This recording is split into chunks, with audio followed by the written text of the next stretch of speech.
Welcome to our channel, where we provide daily updates on local and global events. Today, guys, we want to know, will President Donald Trump dismantle the education department? That's on everybody's mind.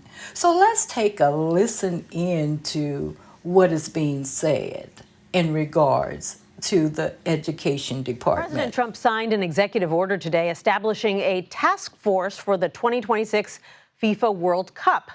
But the executive order on everyone's radar, the one that aims to dismantle the Department of Education, has yet to receive the president's signature. It's still being worked on. Let's bring in our political panel to discuss. Maura Gillespie served as an advisor to former House Speaker John Boehner and former Congressman Adam Kinzinger, both Republicans, while Jaime Moore was the director for the office of the Democratic National Committee chair.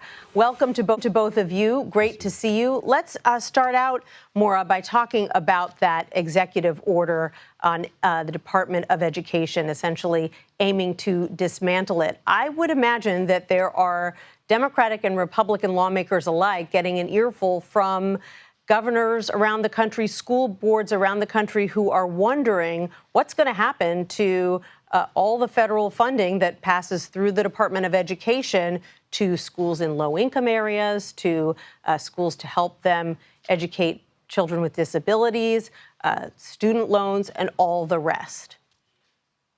Certainly. And, the question remains, when this happens, what will happen to special education programs? And I think that is a large concern for many people. When the president talks about taking education and bringing it back to the states, well, education largely is in the hands of the states. That's why I'm sitting here right now in New Jersey. New Jersey is, known for being one of the best states for education. And so that it already is a state-based issue.